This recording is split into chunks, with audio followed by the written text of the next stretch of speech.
Welcome back to day 2 of Cyber UK. Hopefully you've enjoyed today's session so far. I'm really delighted to say that the next session has not one but 2 Deputy National Security Advisors. We've got Anne Neuberger, the Deputy National Security Advisor for Cyber and Emerging Technology in the White House in the US, and her UK opposite number, Beth Seiseland. They're both joining me and Emily Taylor from Chatham House for a wide-ranging conversation on cybersecurity. I'm really delighted that both Anne and Beth were able to join us for this fascinating event.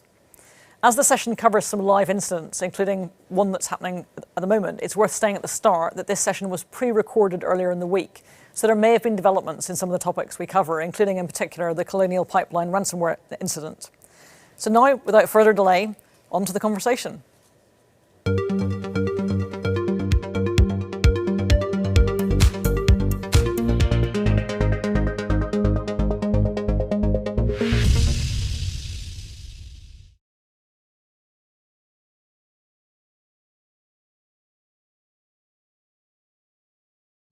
Hello, everyone.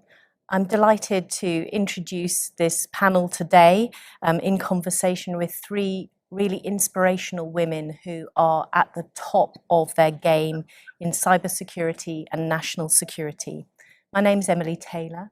I'm the Chief Executive of Oxford Information Labs, and I'm also an Associate Fellow at the think tank Chatham House, where I edit their Journal of Cyber Policy. Our first guest is Anne Neuberger, who is the Deputy Assistant to the President and Deputy National Security Advisor for Cyber and Emerging Technology. She has had a multitude of roles in national security. She led the NSA, the National Security Agency's election security effort. She was their first Chief Risk Officer and has also had a career in the Navy and also the private sector in the financial services sector. So welcome to you, Anne. I'd also like to welcome Beth Seiseland, who since February last year is the Deputy National Security Advisor and Prime Minister's Advisor on the National Resilience and Security in the Cabinet Office. Beth has spent 20 years in the civil service, working across a range of national security fields. She has worked in both intelligence community, operational analytical roles, and has also had a background in counter-terrorism, crisis response, public disorder response, and her most recent posting was as Director General of Strategy at GCHQ. Last but not least, Lindy Cameron is the Chief Executive of the National Cybersecurity Centre. I say the first woman in the role, but the second holder of that role since October last year, so just before we in the UK went into our second lockdown. Lindy has an extensive, more than 20-year career in development, diplomacy, and national security, working in multiple conflict zones, and including Helmand for the FCO. Her most recent role was with DFID, where she was managing humanitarian and crisis response teams. So welcome all 3 of you. I mean, we are speaking in the middle of a cybersecurity crisis, and thank you for joining us this morning, because I know that you have been very busy handling the cyber attack, ransomware attack on the Colonial Pipeline. Could you just reflect on, the challenges in that role that you've had? You seem to have had a succession of really big operational issues to deal with while also being new in post. Could you just reflect on the challenges of that and how you're getting through it? Absolutely. Good morning. It's good to be here, Emily, and it's good to talk with all of you. As you noted, since the beginning of the administration, we inherited one crisis and has had a number of cyber incidents since then. And indeed, a significant cyber incident is really an opportunity, because it's an opportunity to focus on the core issues that lead to these cyber incidents. And as we look at those issues, we look at them in the frame of them, the entities conducting the cyber hacks, and us. What we need to do to build the resilience to be able to prevent or rapidly recover from these incidents. So first, from a them perspective, our adversaries have built sophisticated, persistent programs to hack systems for their objectives. Whether we look at SolarWinds, which was a sophisticated supply chain attack, really targeting technology, targeting companies with broad reach to achieve broader intelligence objectives, or whether we look at a ransomware incident like we're experiencing with Colonial currently, we know that the vulnerabilities across software and hardware can bring on larger concerns. So we turn to us, which is what we need to do about it. First and above all, shifting our thinking from incident response to how do we prevent, how do we build more resilience, how do we build more secure software, how do we ensure, for example, that the systems that we use to build software have best practices like multi-factor authentication, that we've rolled out encryption across our government systems so that even if an adversary steals significant information, it's difficult for them to use that information. And how do we ensure that technology is both secure and easier to use? And there are so many creative practices that individual countries have piloted. Certainly the UK's NCSC, which Lindy leads, has piloted a lot of tremendously creative work and work with the private sector. When we look at Singapore, they've piloted a lot of areas from a labeling perspective.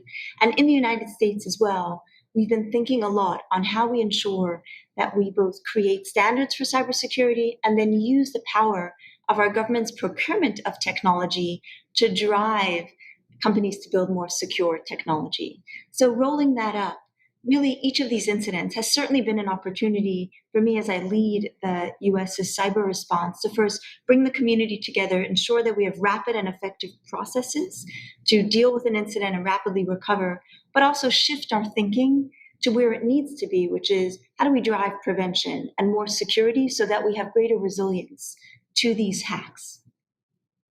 Anne, if I may, just a quick follow-up on that. I was very interested that in your response to SolarWinds and the Microsoft Exchange hack, you brought together a multidisciplinary team, including private sector, including cybersecurity experts to advise government. Is this what we should be expecting more of and doing more of to create that resilience that you're talking about? Absolutely. So you point to, for example, I'll point to what we did with Microsoft Exchange, which in the United States, the way that we coordinate responses to significant incidents is via something we call the Unified Coordination Group. And it is essentially the core government agencies, the FBI, CISA, the intelligence community. We'd never included the private sector in that core strategic group as a full partner or at the operational level in gaining the information on what was occurring to plan our strategy in responding to an incident.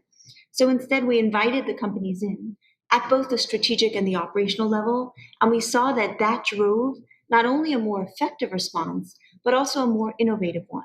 For example, we started hearing from small companies and really government agencies from really many places that it was difficult to patch the Microsoft Exchange patch because one had to have patched all prior vulnerabilities. So we talked with Microsoft and said, we really need a simpler, faster way because we have over 100,000 vulnerable Exchange servers in the US alone. And Microsoft quickly adapted and built a one-click tool, deployed it on their website. CISA then made that required across the government. And very quickly, we saw the number of vulnerable servers fall below 10,000. So that kind of both insight into what entities who were vulnerable and compromised were experiencing, as well as driving that type of innovative approach, only came by having the private sector as a full partner in the incident response. Thank you very much. Beth Sizeland, if I could turn to you, reflecting on the pipeline hack, ransomware attack, what does this tell you about our general level of resilience and the level of resilience of critical infrastructure?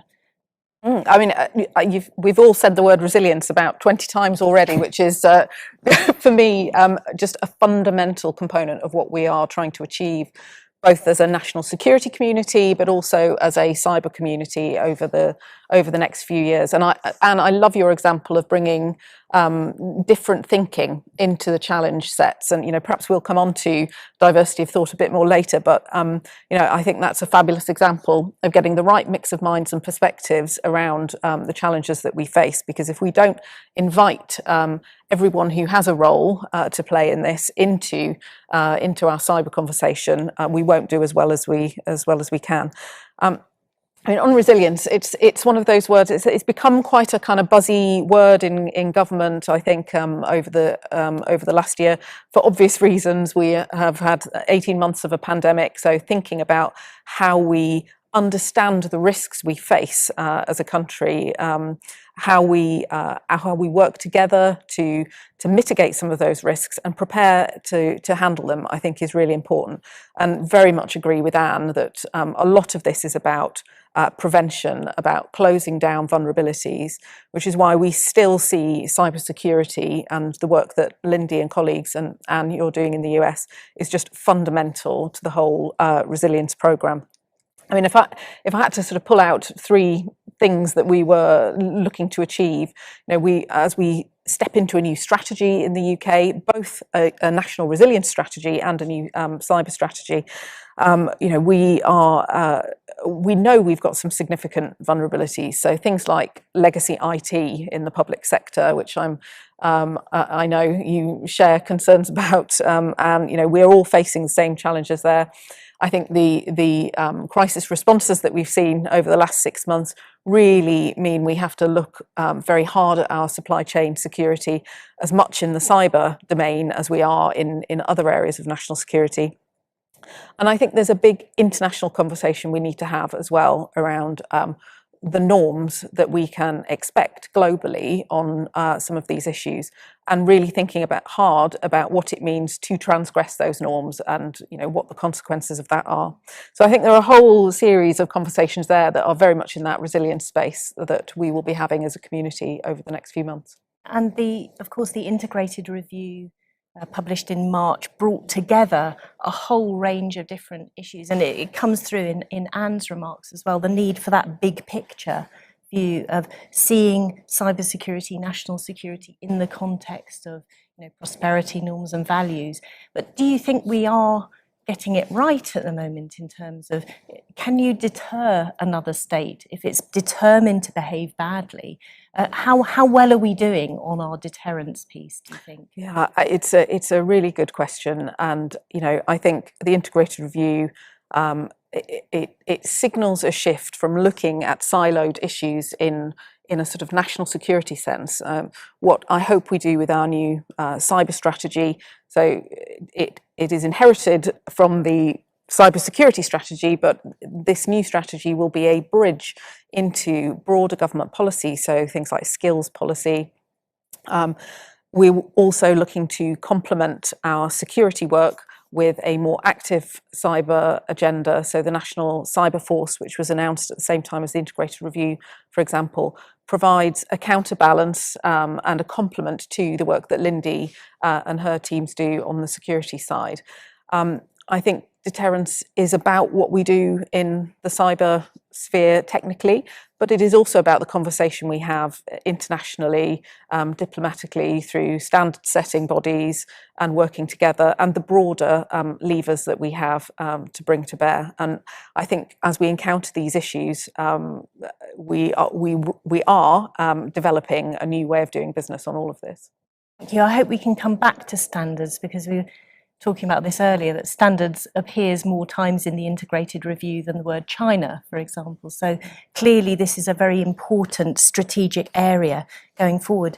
Lindy, I'd like to turn to you on this, because here we are in the middle of a ransomware attack. The NCSC and you personally have been warning about the dangers and the uptick that you're seeing in ransomware. What can we do to have an effective response? Thanks, Emily. So you're absolutely right. I mean, we've just published the statistics for our own active cyber defense program, which has come a hugely long way in the last 4 years. but last year we took down 15 times as many hacks as we had done previously.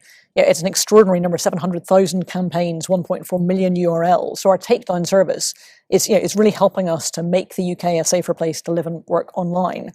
I think what we can do about it is continue to get people to imagine the threat and think about what they will do to respond. So we want businesses and organizations to have had that conversation in the boardroom before this happens, to have understood the risk of what might happen, not only if data is lost, but also if services are put on hold, either by the original hack or indeed by the need to respond. So it's incredibly important we treat this in the same way we treat a whole range of other operational risks and see it as something we prepare for and plan to mitigate and plan to be able to respond to as fast as possible.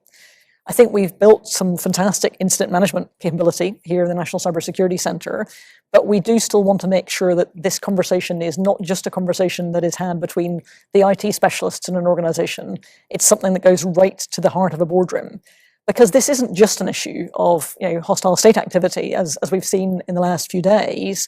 Ransomware, so cyber criminality, is a key threat for businesses. And we do think that as the world becomes more digitized, as the attack surface increases, as indeed actually also the commoditized nature of some of the products people can buy increases the capability of some of our less capable adversaries. We need everybody to be more prepared for this because we want them to take advantage of the possibilities technology offers, not be scared about it and lean into that. Yeah, and as you say, the response is a whole of organisation, whole of society type of response. And we've been doing some simulations at Chatham House on ransomware rapid response, involving the policy people, involving the comms people, and as you say, it's sort of too often siloed into cybersecurity technical response only.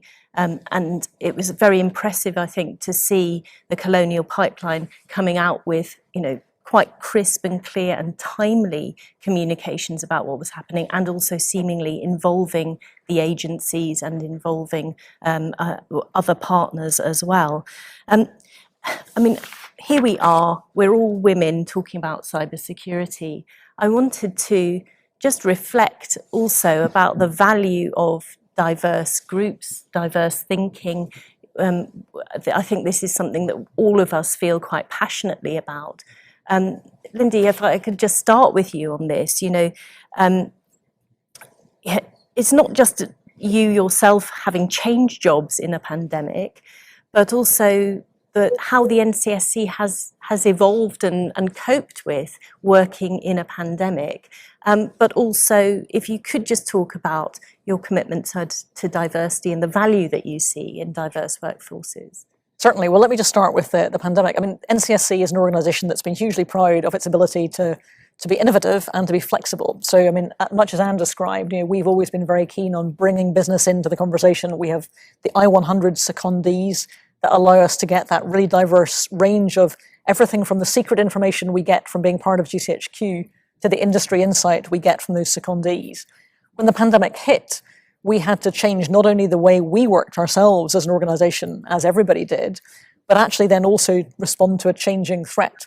So we saw COVID scams used as lures far more extensively. We saw the NHS, a much more attractive target for spoofing. And so I think we've changed what we did. We've particularly focused a lot of our active cyber defence on the NHS to make sure that they had the full range of possibilities we could offer. And we've also extended some of that work to support the academic sector. Vaccination research, for example. Exactly, vaccine research in particular, and the vaccine supply chain. So for us, there's been a different kind of customer, as it were, and partner to work with in the last year, and we've been really proud of how we've stepped up to that. And you're right, part of why I think we're able to do that is having a diverse enough workforce to be able to have that creative mix of minds. GCHQ has always been very proud of the work it's done on neurodiversity, but I think increasingly, we really want to make sure that this is a sector, both in terms of cybersecurity and in terms of national security, that sees a mix of genders, sees also a much more diverse group of staff who reflect the ethnic diversity of this country as well, because we not only need that mix of creative minds, we also represent the society we come from, and I think it's incredibly important for us to see that. That's why we put so much effort into things like Cyber First Girls, some of our apprentice programs, to make sure that we're trying to pull through that pipeline of talent in what will be an industry of the future. And so we see that as part of our commitment, not only to our own diversity, but to the diversity of the whole sector. Anne, could I turn to you? And for me, your backstory is incredibly inspiring and inspirational, and a story about sort of overcoming challenges and reaching, the very top of your profession. I wonder what you feel the role of examples, of role models, how that sort of goes back and creates the sort of social mobility that comes with diversity and diversifying workforces, and how how your own personal journey has informed your sense of the importance of diversity. Thank you, Emily. So as you noted, I grew up in a community where women are discouraged from going to college as part of a focus and a belief that women's roles are in the home and building strong and stable homes. So, to be true to the community and the values I was living with and raised with, but also to kind of take first steps towards my own dreams. I attended a women-only night school, worked during the day, and I have a deep appreciation for what the school did, because I think sometimes we have to go to where communities are, to where individuals of different backgrounds are, to help them begin their journeys in a way that's consistent with the values and the cultures that they live within. And for me, that night school, by being gender segregated, by being a night school rather than a formal college, was a way that could satisfy the community I lived with, but also begin that journey. And I believe, as Lindy said so beautifully, that cyber offers unique opportunities because you can accomplish so much, even for those who don't want to pursue a college degree. There are all kinds of certification programs where people can acquire skills and show their skills, and then begin their journey, acquire further skills. Perhaps at some point they'll choose to go for a college degree, or at some point, as I had the privilege to later do graduate school degrees, to kind of satisfy that love of a real college education. But I think the lesson perhaps is A, that cyber and this field really offers so much opportunity, and that B, each of us, or all of us who come from different backgrounds and travel our own journeys in some way, can show by power of example what is possible, but also to be understanding of the fact that sometimes those journeys are challenging, and to encourage people to take them step by step. I believe it's a Chinese aphorism, a journey of 1,000 miles begins with a single step, and that sometimes after we've walked many steps, we can look back and say that was a worthwhile journey and it was a doable journey. But when one is at the beginning of a journey, it can seem very challenging. So holding somebody's hand along the way and showing them it's possible, and helping them when they confront barriers that may seem too large at a moment in time, can be, I think, some of the most meaningful moments of our careers, particularly as women. Thank you very much for that. And Beth, maybe I can bring you into that conversation as well, because you've spoken publicly about that, pursuing this diversification or diversity agenda, that you're really looking for recruitment in terms of aptitude, the skills that people bring in. And I think, as Anne said, we are all in a sort of frontier environment, and that can be very freeing, a bit like, one of the, I suppose, if we're looking for positive sides of the pandemic, is that it frees up a lot of decision making and enables people to go in, because it's all so new and people have different backgrounds. But could you talk a little bit more about the commitment to particularly neurodiversity and the sort of diverse thinking, what you feel that brings to teams? I mean, yes, I over many years have really been passionate about diversity within the national security community more broadly, and particularly on cyber issues. I think partly a sort of personal reflection that as a teenage computer geek, there was no outlet for that post 18. That was it, shut down.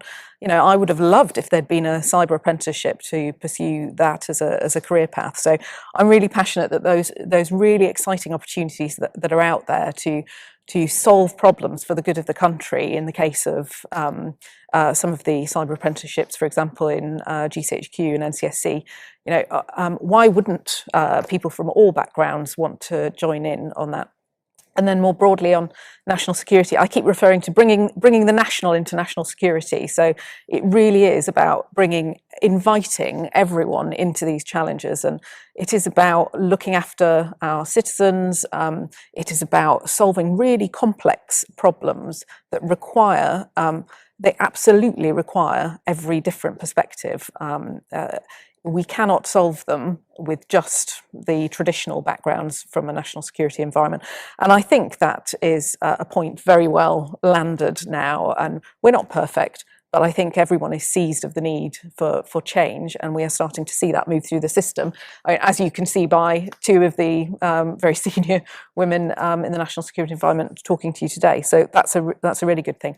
And on neurodiversity, I mean, I just want us to change the conversation on that, because it's seen as a sort of challenge for children and for people working through education and workplaces. And actually, what I want to do is turn that into a conversation about people's strengths. Because certainly from a GCHQ perspective, what we saw was neurodiversity adding huge value to the problems that we were trying to solve. And I have learned a huge amount working with GCHQ on that, and I'm hoping to bring it into the wider national security environment too. I guess there's also, there's a balance. I guess there's a tolerance in expert communities that you all come from, of difference, because actually you're experts and you're going for excellence. And one of the things, you do see that there's diversity drives and people go into organizations, but then they leave them very quickly. How do you think we create those sort of really long-standing teams that are diverse, are really great at their jobs, and also have a level of cohesion, do you think? But Lindy. So I think it's really important to focus on the inclusion in diversity and inclusion. So, because you're absolutely right, it's not just about having a range of talents, skills, backgrounds, experiences. It's also about having a place that people feel is safe to bring those to, where they are valued for what they bring. So, I was joking that there's 2 out of 2 of the heads of NCSC so far have been Northern Irish. On the other hand, I feel really passionately about having the whole of the United Kingdom represented in the national security community. We are a national security community, and actually having those perspectives from around the United Kingdom is incredibly important, and making sure we don't just have a London-centric perspective. But actually, I think there is something about making sure that people feel comfortable with that and not judged by the accent they have or the background they grew up with, and actually celebrating that. So I'm the champion for social and economic diversity in GCHQ, and one of the things I'm really proud of is the way that our staff are telling the stories of the journey that they have been on. And actually, some stories are absolutely fantastic descriptions of a journey that has been tougher than you can believe.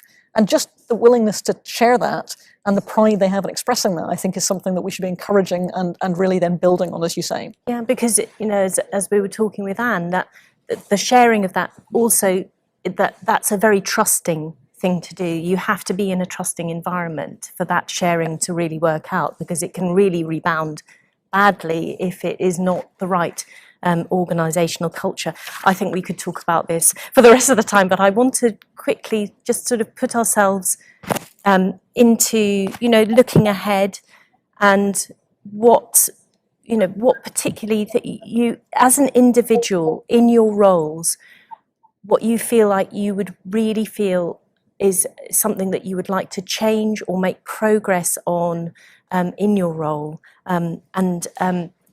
Maybe, Anne, I can talk with that. If you can, you seem to have been in a perpetual state of managing crises. At some stage, however, the forward thinking and the planning, what would you really like to shift the dial on? Absolutely. So, to your point, every crisis is truly an opportunity. So we look at them through that lens, which makes each one a particularly interesting challenge to say, how can we reduce the risk of this particular incident happening again? So I think moving forward, I would say 2 things. One is in each of our countries, critical infrastructure is a particularly interesting challenge because in many ways it's also at the heart of the balance between security, civil liberties, and privacy. Critical infrastructure in the United States is privately held. The networks in the United States are obviously subject to added protections to ensure protection of civil liberties and privacy. And yet, as we look at that, we say, when there is a significant incident that affects, for example, provision of services to the broader public, people naturally look to their government and say, what are you going to do about it?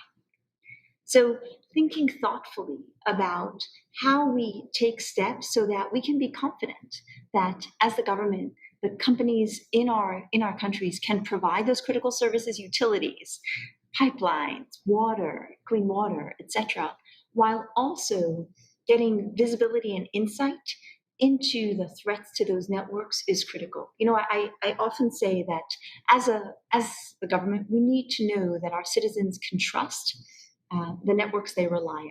And that trust relies on having visibility into threats on those networks, visibility and the ability to block those threats near real time to ensure they can't achieve their objectives. And the level of visibility we need is commensurate with the impact and the consequences if something goes wrong. And we're certainly not at that place today. And getting there quickly while being true to the values is one key goal. And I think the second one I would say is use of technology and the future of the internet is a key role that we as democratic countries need to preserve to ensure that communications on the internet are true to rule of law, true to our respect for civil liberties and privacy. And we see a increasing approach to say there should be balkanized internet, it should be a sovereign country that sets rules for their portion of the internet.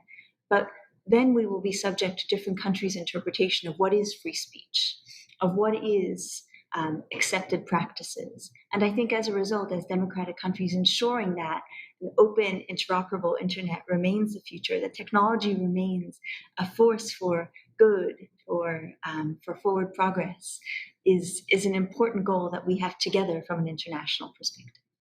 So one national and one international goal. And those sorts of thoughts of the values, the democratic values are really coming through in both in the integrated review, also in the G7 ministerial announcement that came out a couple of weeks ago. Could I ask you about what you'd like to shift the dial on, and maybe we can also pick up that thread about the future of the internet as well, and the role of standards in holding everything together?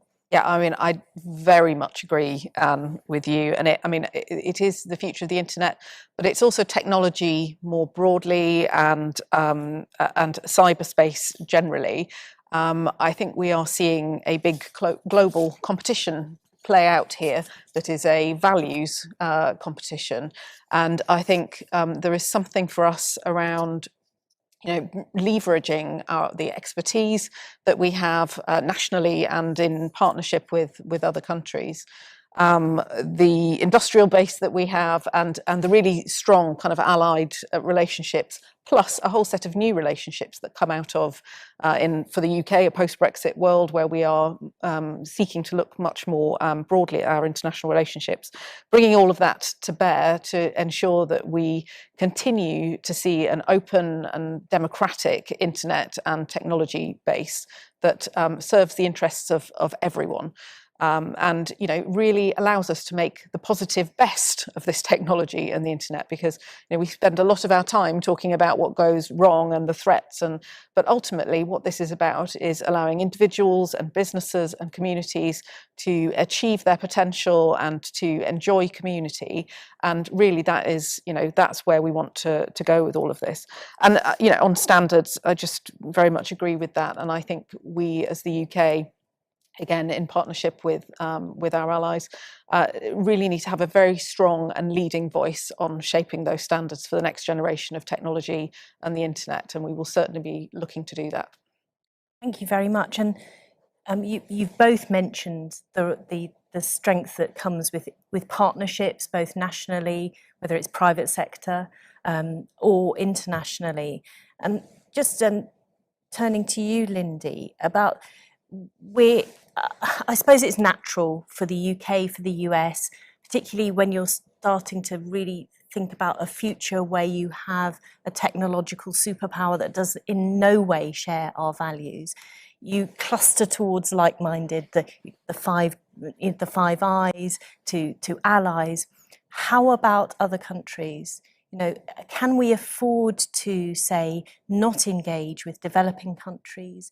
And you know, apart from the essential work with Five Eyes and allies, what about other countries, and how do those international partnerships help going forward? Absolutely. So I think, you know, the Five Eyes is a fantastic intelligence sharing partnership, one of the deepest relationships we have in the national security space. But you're absolutely right that, you know, the world deserves to have technology that everybody can rely on, whether they are, you know, the poorest kid growing up in a slum somewhere, you know, in a poor country, or whether they are actually in a developed country. And as Anne says, those values are really important to us. We want to see technology where people can be confident that they can trust that it's been built secure by design, that it does not require a degree in cybersecurity to make sure that you're operating it effectively. We want to be sure that actually, you know, the technology of tomorrow works for citizens of tomorrow globally. So I think it is incredibly important. We don't just want the UK to be the safest place to live and work online because we're safer than others. We want that to be a rising tide where everybody becomes safer as a result of that. And I think, you know, we've talked about ransomware before, but I think it is incredibly important that we do have that kind of partnership to go after some of these criminal gangs that are, you know, trying to exploit the vulnerabilities and weaknesses. And I spent part of this morning doing media talking about, you know, what we'd found in terms of scams last year. I want people to be able to trust the things that they're seeing, not to have to be suspicious of them. And I think therefore there is a real change needed to try and get to the point that we can give people that confidence, because we have taken these things down by default. We have built security into the next generation of technology. I mean, you know that actually part of the challenge is that as technology use has exploded, we're still trying to deal with some of the fundamental flaws of the internet that was never designed for the scale this has been used for. And that's one of the things we'd like to do, things like buffer overflow, for example. But actually also we need to make sure that the challenges of tomorrow are designed into it. So when we issued, for example, guidance on smart city technology last week, part of what we want to make sure is that local authorities are buying the kind of technology that will be resilient to the next decades of possibility, not to be worried about what happens in 10 years' time. Absolutely. And, you know, the one thing that it's sort of just a change, but it's so much inherent in your roles, is that you have this secret role and a public role. And how much difficulty does that create, and how do you combine the two? I mean, I'm really surprised at how successful the NCSC has been in sort of getting out there and having really human messages about cybersecurity that are very soothing and not victim blaming. But how do you, as individuals, cope with these, you know, being pulled in different directions? Can I turn to you first? I think I'm just used to it, actually. Yeah. Over many years, you learn to compartmentalize a little bit.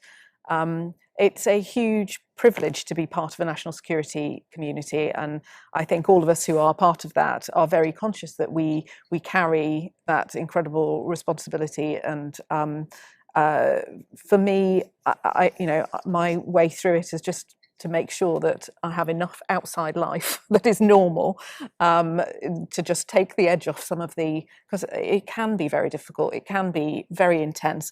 I'm sure, and the issues, your civil contingencies issues that you're working through this week in relation to your current issue, these weigh very heavily with you. So you do have to find the right kind of support and the right kind of open conversation, supportive conversation around that to see you through as an individual.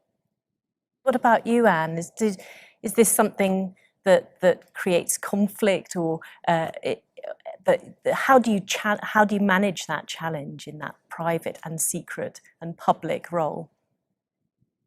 So Beth referenced it very well.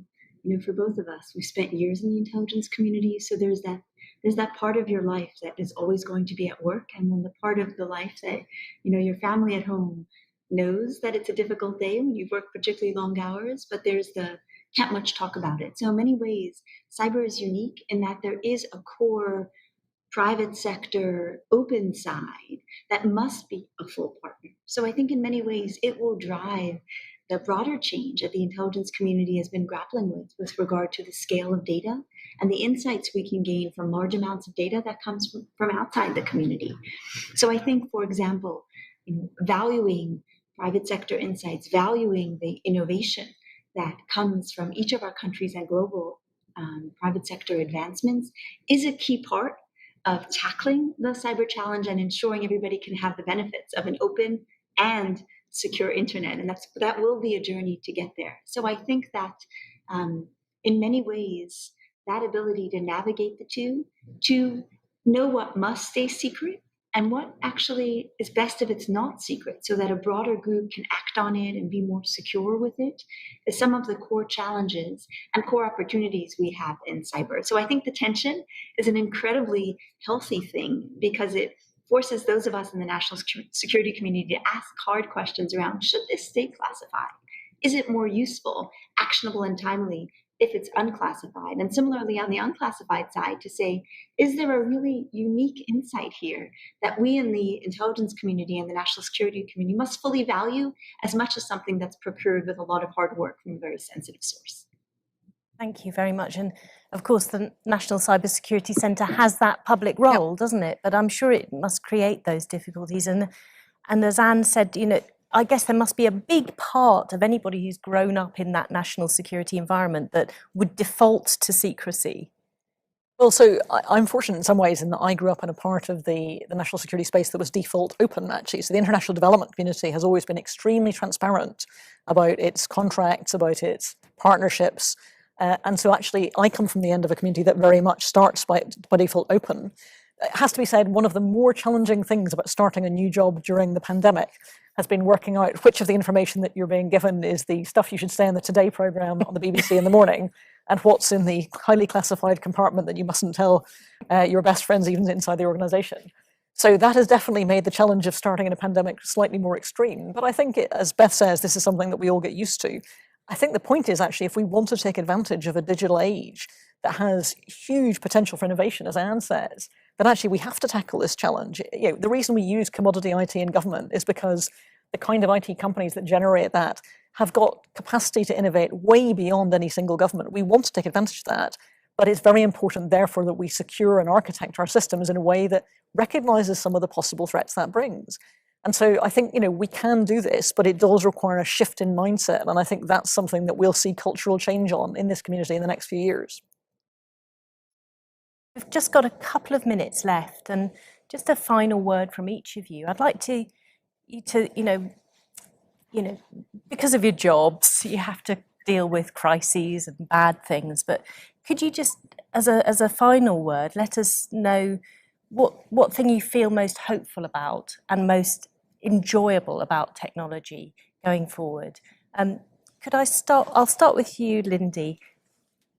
So when I started in international development 20 years ago, we were worrying about how you would roll telephony out across Africa, because at that point it looked like an absolutely insuperable challenge of how it would be possible to afford to roll fixed line telephony out. In those decades, that whole challenge has been turned on its head. We no longer need to do that, because mobile telephony and the kinds of services that come with that mobile payment system have transformed the possibilities for the very poorest people in the world as well as the richest. So for me, the hope in technology is actually that it gives us the ability to at huge scale and at very low cost, offer opportunities that people thought were not possible in their parents' generation. And that, for me, is the real hope of the future.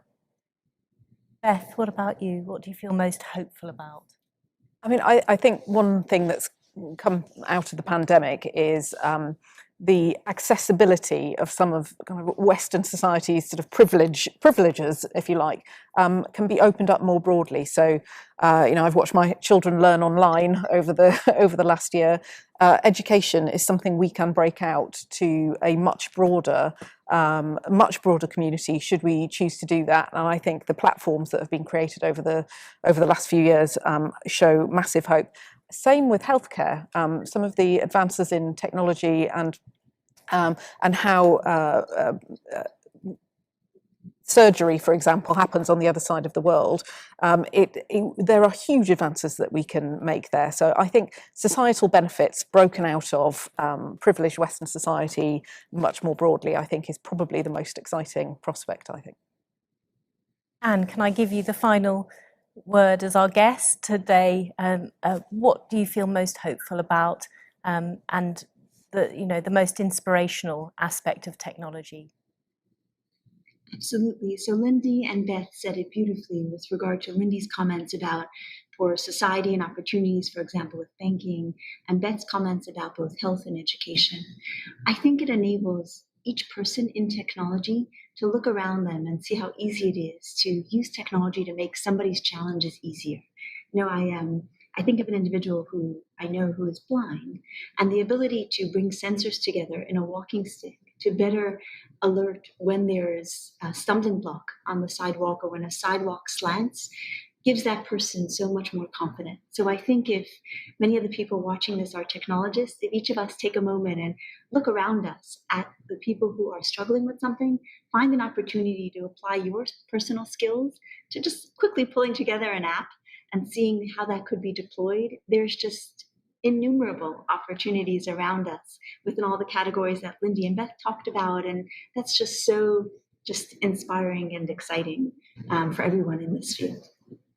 Thank you very much. And I'd like to thank all of our guests today, Lindy Cameron, Anne Neuberger, Beth Seisland, for joining this conversation. And we have ranged quite widely over many topics, but thank you for your openness and thank you for your willingness to engage on so many different subjects, and wish you all the best over the coming days and weeks with the current situation. And I'm sure we will all be meeting other challenges, but I hope we can do that in a hopeful way.